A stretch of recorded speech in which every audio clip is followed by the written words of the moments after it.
And like me Yeah. tell you, Tam Tally, the masquerade man. So other you get the name from. When Tam Tally say, Oko Kongo na beggar man pickney, honey. Two steps. What, To what, what, Christmas what, Eve. what? Say that again.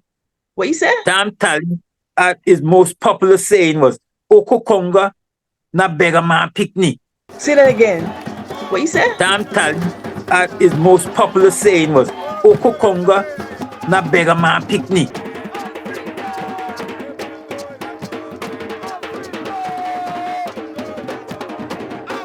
Good morning. Good evening.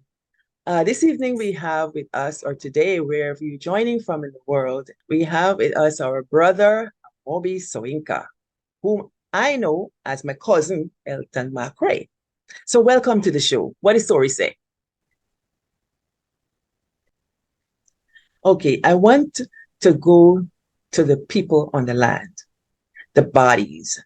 Many times we hear the stories of these Africans who purchased this land, but they don't mean anything because we can't see them. They like story, like Nancy's story, like, make up story or something. How can we humanize them so we can better understand them? I'm not talking about them for other people to understand them. For us, African Guyanese to understand them. Tell me about any stories you've heard about the BV Africans so that you can humanize them for us so we can say, aha, I know somebody like them. You know, me not gonna tell you about stories. I'm gonna tell you what me know. Okay, good. A story that too? Right. Yes. In me time, we had Tam Tally, Okay. cousin Thomas Williams. We call him Tam Tally. Tam Tally used to go back down. Tam Tally was among those many older folks that went to the back dam on a regular basis. Okay. Depends on what's happening in the back dam. But they might go every day sometimes. Sometimes they go 2 times a week. But, growing up in BV, I didn't live too far from the Triumph Canal. You see, don't me say BV, me really from Triumph. Okay. Right? Me didn't live too far from that canal. So, there's a canal, plenty of land for swimming. In the morning, if you had the time, if you don't want to go to school or, you had the time, you'll be surprised to see how many people going in the back dam.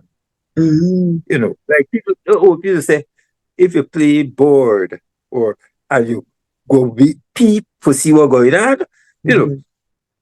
you had, I would say, at least 60, 70 people went into the back dam on a daily basis in the Triumph side. BV was another 60, 70 people. Right. This was a daily thing. And not everybody going every day. So how they going in? Right? Many of them went with boats. Some riding bicycles, some walking. Right? And as small boys, as I said, we learned to swim in the trench. Yes. Right, the same canal. Yes. I don't know if we used to do it purposefully, but we are always around when they come out from the back dam. Of course, it's purposely. Mom, me not be want to say the thing so bad. Me know you. Me a village girl too. Me a village girl. I will bead. But anyhow, when them chap come out, I will fish basket. Mango. White tea. And when you're done, you shot full of mango and think you go home. You see that? Joke. So, now, this produce that these fellas bring out on an afternoon late in the night from the back dam. Next morning, plenty I go down with Uncle Joe, donkey cart. Uncle Joe been you had Baby Joe and Uncle Joe. Uncle Joe been a Baby Joe father. Uncle Joe, when he cart come home on a night, he asleep on a jackass cat. And them donkey bring him home. Is either drunk or retired, Mm-hmm. but he asleep. Every morning, Uncle Joe gone a border market or Starbuck market for carry people goods down. Baby Mm-hmm. Joe was his son, been carry people with horse. You Mm-hmm. get an horse cart. And you had other cart, man, been carry down thing too. But every day you had these carts carrying stuff to Georgetown from the village, from Yes. coming out from the farms.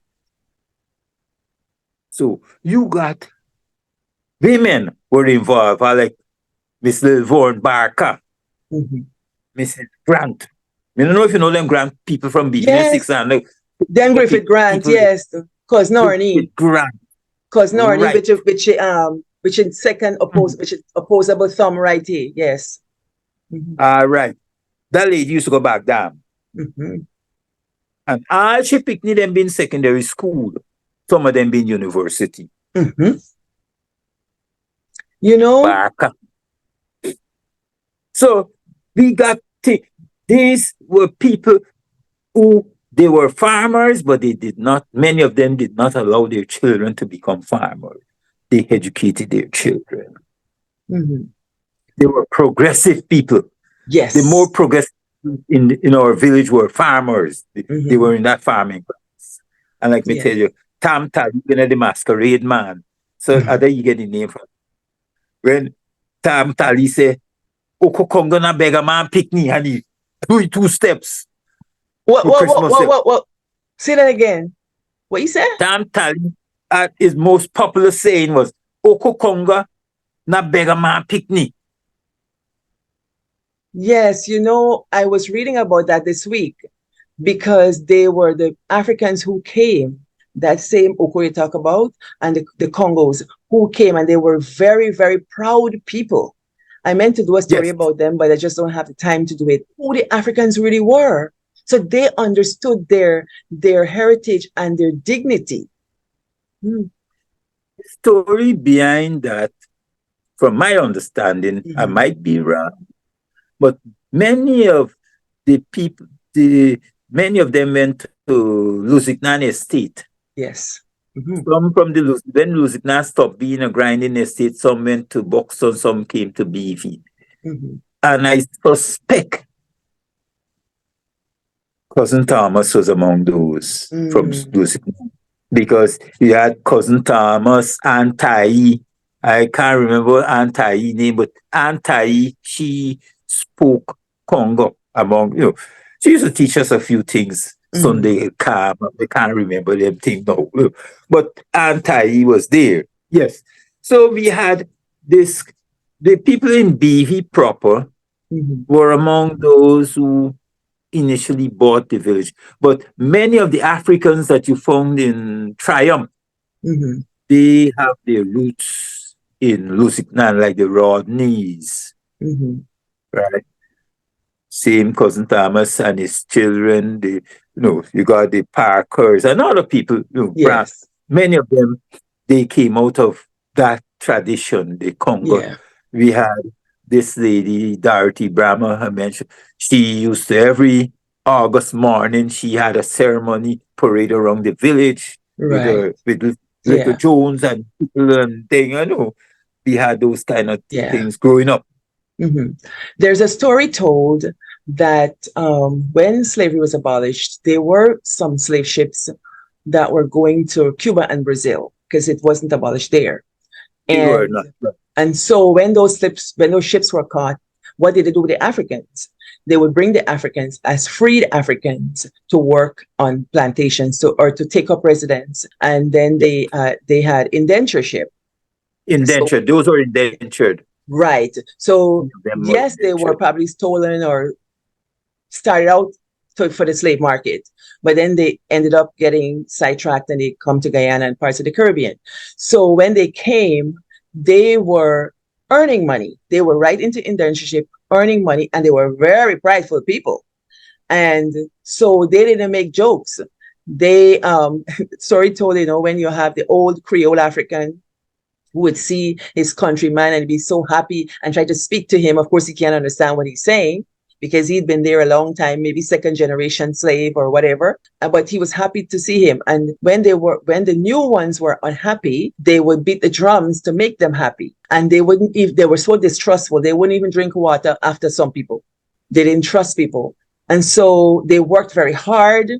They put money into the land. They bought properties, because I used to be thinking, the people who buy books, and I mean, this slave trade started a long time ago. Are they just descendants? Some of them were descendants, but some of them would come off the boat under different circumstances. Cousin Vadney Talbot, she's 112 years old.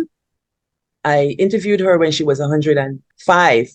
And I was trying to ask her what my grandfather's parents' names were and who were they. And she kept telling me what Marianne Ramsey. And I'm thinking this name doesn't make sense. But she said Marianne came from Paradise when she was 12 years old. And that she talking about Ati and Alti. But she took me back to 1882. And I'm thinking, who is this African? And so I started to read about stuff and realized that not every African was just a descendant from a slave lineage, but some of them were freshly captured and diverted. Yeah.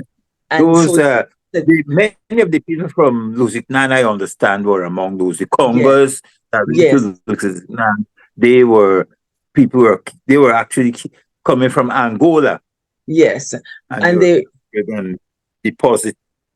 they said the majority were Congos and Yorubas. And then they have a whole list of tribal names that I don't know to pronounce. Maybe another day I'll get to that. But I'm still doing my research. And so thank you very much. You take care and be good.